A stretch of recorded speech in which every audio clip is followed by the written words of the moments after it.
beautiful people. Happy, we'll call it C Day. How's that? Another tough decision on our positive words, but I think I got it narrowed down to 3 out of the many C choices. The first one that really struck me in our environment is courage.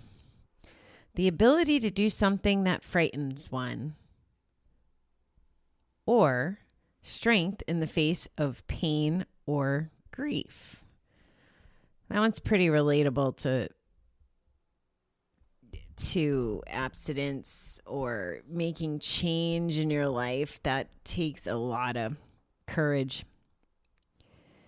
It's frightening to get out of our old ways, to leave the casino and have to be brave and courageous about finding things to do with our time, or to address our feelings, or to work on our relationships. A lot of courage involved in quitting. So that's why that one stuck out to me. The next one, another good recovery word.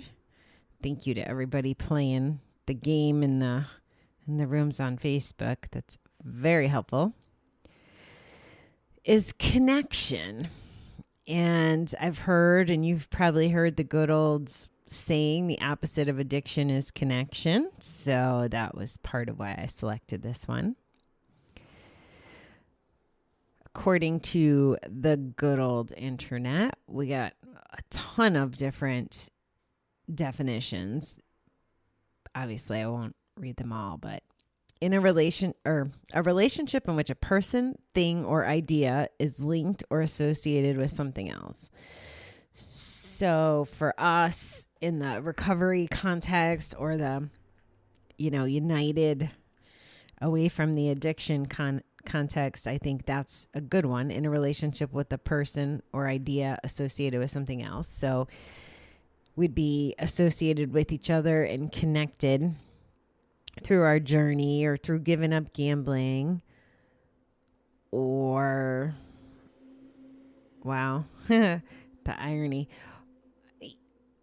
or being in the same group or the same meeting. We're connected that way. There's other connections, like, all right, I really think I'm starting to overdo it, because if I'm yawning at 5 or 6 o'clock every night when I try to record, I might be needing more sleep. Anyway, so connecting with people. I think of also connecting with our breath. Like, that's something we hear a lot in meditation. Very positive. Connecting with our higher power. There's a lot of connections that we could be making. I'm kind of chuckling because as I sit here, looking at the definitions on a recovery flavored podcast, one of the definitions, and I hadn't thought of this, for connection was a supplier, like a drug supplier. You're connected. Not so good.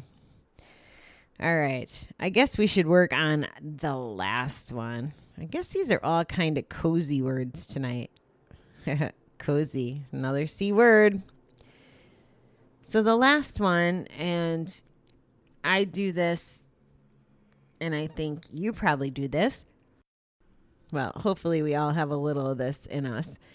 And that's caring, displaying kindness and concern for others. I think it's really important with this to think of caring for ourselves too. I'm always going to stress that it's so important that we look out for number one. We have to be selfish, and, caring is part of self-care, which is taking care of yourself. So care and caring is applicable in a lot of different ways. There's caring about, friends and family, caring about people in our groups, caring about what's going on in this world right now, which we can have another C word, might be crazy. There's another C word too that's participating in making us crazy, the dumb COVID. So caring's another nice positive one. So courage, connection, and caring. I think those are all very positive. I can't wait to see what the troops come up with for a D letter tomorrow. And just so you know, I'm keeping track of all this. So if I'm in lockdown for another, 26 days, doesn't mean your word might not get picked on the second round. There's my optimism kicking in. Do you love it? All right, folks. That's my happy pants positivity tonight. I hope that everybody's having a splendid day. And I will talk to you in the morning. Thank you.